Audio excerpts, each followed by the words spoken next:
할렐루야. 오늘은 2021년 10월 16일 토요일입니다. 하나님 앞에 나아오신 모든 성도님들을 주님의 이름으로 환영하고 축복합니다. 계속하여 욥기를 묵상하는 가운데 있습니다. 오늘 말씀을 통하여서 하나님께서 나에게 하시는 말씀을 깨닫고 실천하는 하루가 되시길 간절히 소원합니다. 우리 다 함께 조용한 기도로 나아가겠습니다.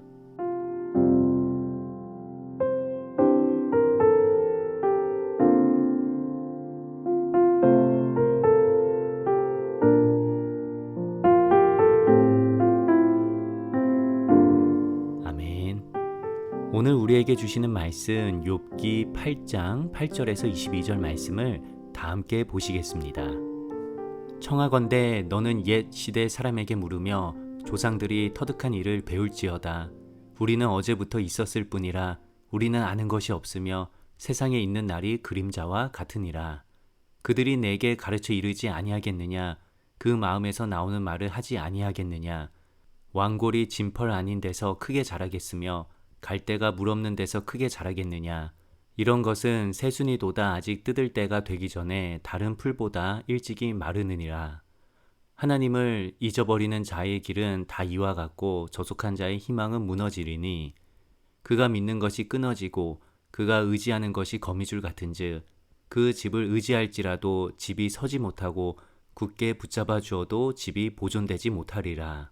그는 햇빛을 받고 물이 올라 그 가지가 동산에 뻗으며 그 뿌리가 돌 무더기에 서리어서 돌 가운데로 들어갔을지라도 그곳에서 뽑히면 그 자리도 모르는 채 하고 이르기를 내가 너를 보지 못하였다 하리니 그 길의 기쁨은 이와 같고 그 후에 다른 것이 흙에서 나리라.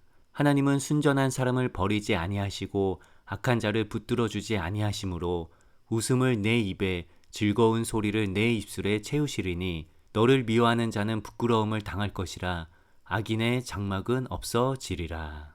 이 말씀은 살아계신 하나님의 말씀입니다. 아멘. 오늘 본문의 말씀은 어제 빌닷이 욥에게 한 충고에 이어서 나오는 내용입니다. 빌닷은 욥이 하나님께 자신의 어려움에 대해 토로하는 것을 보고는 그에게 더 이상 한탄을 하지 말라고 합니다. 그리고 빌닷은 하나님은 정의로운 분이시기에 욥과 자녀들이 당하는 고난은 그들의 죄 때문이다 라고 말합니다. 그리고 빌닷은 오늘 본문에서 자신의 주장에 대한 근거를 전통에서 찾고 있습니다. 오늘 본문 8에서 10절 말씀을 읽어보겠습니다. 청하건대 너는 옛 시대 사람에게 물으며 조상들이 터득한 일을 배울지어다. 우리는 어제부터 있었을 뿐이라 우리는 아는 것이 없으며 세상에 있는 날이 그림자와 같으니라. 그들이 내게 가르쳐 이르지 아니하겠느냐? 그 마음에서 나오는 말을 하지 아니하겠느냐? 빌닷은 자신이 주장하는 것은 이미 조상들이 오래전부터 터득하였던 것이기에 검증되고 확실한 진리이다 라고 말하는 것입니다. 그렇기에 하나님께 원망하지 말고 하나님 앞에 회개하라고 합니다. 앞서서 욥의 다른 친구인 엘리바스는 개인적인 환상 체험을 근거로 하여 욥을 설득하려고 하였는데요. 빌닷은 전통을 근거로 하여 욥을 설득하려고 합니다. 여러분들은 이러한 빌닷의 주장에 대해서 어떻게 생각하시나요? 물론 전통이란 매우 좋은 것입니다. 사회를 유지하는 매우 중요한 자산이기도 하지요. 우리가 살아가는 모든 요소들을 살펴보면 전통이 없이는 이루어질 수 있는 것이 없을 정도입니다. 예를 들어 농사를 한 번도 해본 적이 없는 사람은 예전부터 농사를 해오던 분들의 전통적인 방법을 배움으로 농사를 할 수 있게 됩니다. 그리고 소문난 맛집 같은 경우도 전통적으로 내려오는 요리의 비법이 있습니다. 그 전통이 끊어지게 된다면 그 음식점은 예전과 같은 맛을 내기가 어렵게 되는 것이지요. 이것은 농사나 음식뿐만이 아닙니다. 인간관계, 사업, 리더십 등등 모든 영역에 있어서 전통적으로 좋은 방법들이 전해져 내려오고 있습니다. 이런 전통에 대한 중요성을 우리는 부인할 수 없습니다. 그런데 문제가 하나 있습니다. 이렇게 좋은 전통들이 시간이 지나면서 우리도 모르게 오래된 관습이나 고정관념으로 변질이 될 때가 있습니다. 그것이 언제냐면 전통을 너무 절대화할 때입니다. 이것만이 꼭 옳고 완벽하다라고 주장을 할 때 전통이 오래된 관습 또는 고정관념으로 바뀌게 되는 것이지요. 오늘 본문에서 빌닷이 그러하였습니다. 지금 자신이 주장하는 전통이 가장 완벽하고 선조들의 지혜가 모인 것이니 그것을 따라야만 한다고 하는 것이 바로 빌닷의 주장인 것입니다. 자신이 아는 전통이 가장 완벽하고 옳다라고 할 때 생기는 문제가 있습니다. 그것은 그 전통이 살아 움직이지 못하고 고정되게 된다는 것입니다. 너무 경직이 되는 것이죠. 우리가 살아가는 삶은 정말로 다양하고 하나님을 경험하는 모습들도 다양한데 그것을 한 가지로만 모두 해석하고 적용을 하려고 하기에 문제가 생기는 겁니다. 전통이 살아 움직이지 못하고 굳어버리게 된다면 그것은 몽둥이가 되어 사람들을 판단하고 정죄하는 도구로 사용이 됩니다. 신앙도 마찬가지입니다. 우리가 믿고 있는 하나님은 참으로 알 수 없는 분입니다. 우리는 욥기를 묵상하며 고난의 문제에 있어서도 하나님을 참 알 수 없는 분이라는 고백이 나옵니다. 그런데 우리가 하나님은 어떤 분이다 라고 한 가지로 규정을 하거나 또는 나는 하나님에 대해서 모든 것을 다 알아 라고 한다면 하나님을 우리의 생각 안에 고정을 하게 되는 것입니다. 그리고 그것이 오랜 세월이 지나면 어떻게 될까요?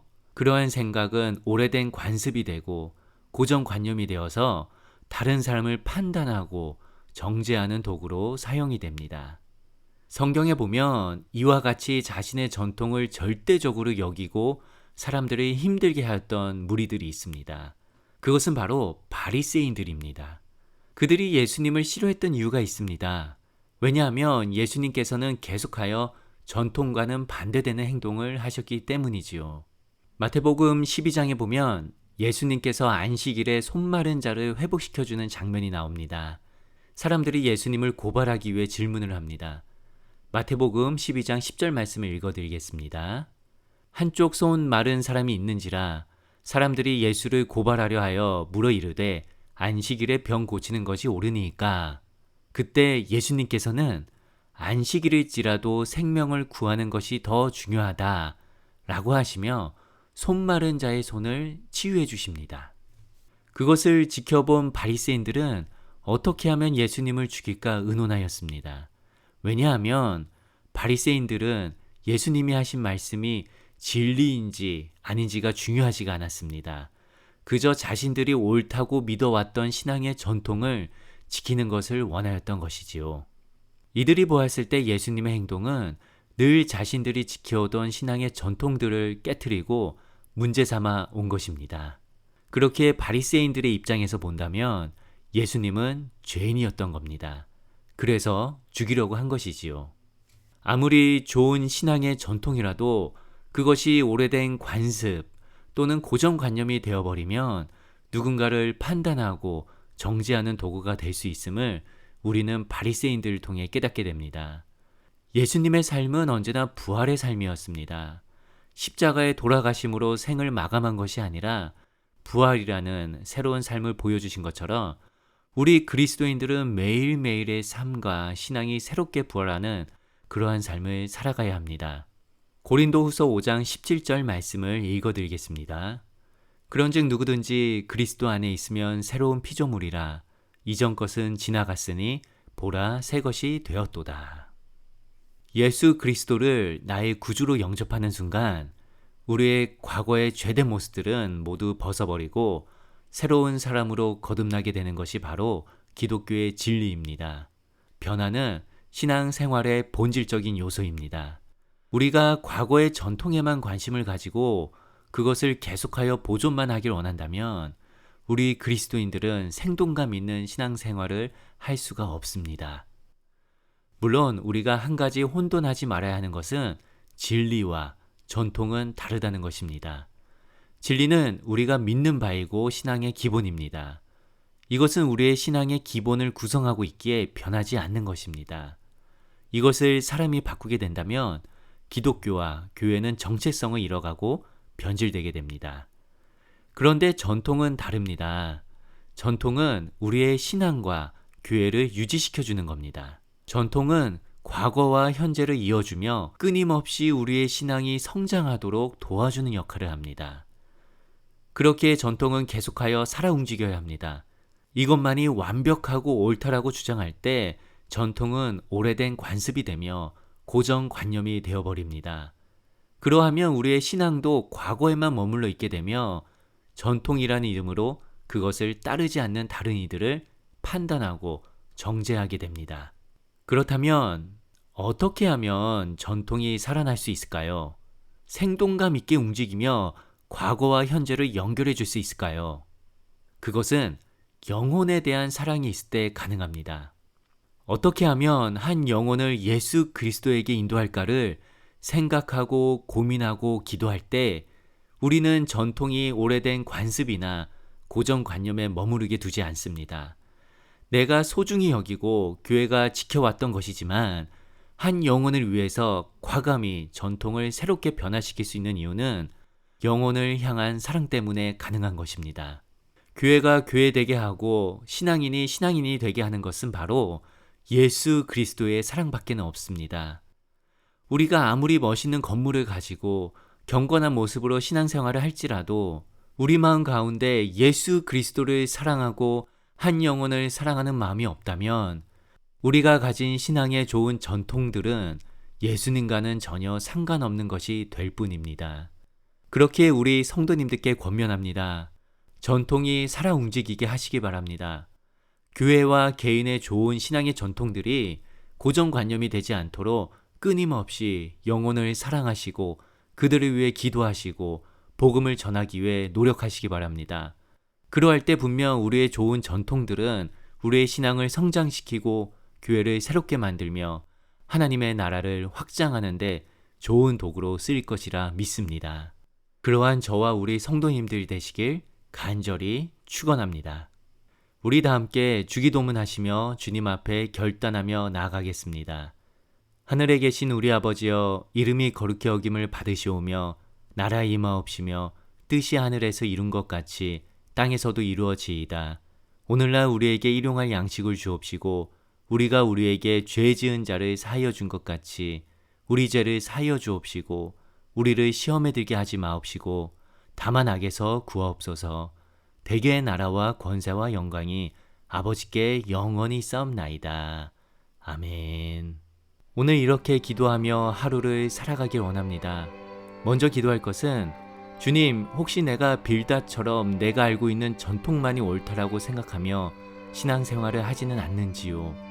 나의 모습을 돌아보게 하시고 전통에만 머물러 있는 것이 아니라 주님의 말씀을 따라 매일마다 새롭게 변하게 해달라고 기도하시기 바랍니다. 두 번째로 기도할 것은 주님, 내가 한 영혼을 더욱 사랑하기 원합니다. 신앙생활을 하며 나에게만 관심을 가지지 않게 하시고 나의 주변에 있는 영혼들을 위해 기도하고 섬기고 복음을 전할 수 있게 해달라고 기도하시며 주님 앞에 나아가도록 하겠습니다.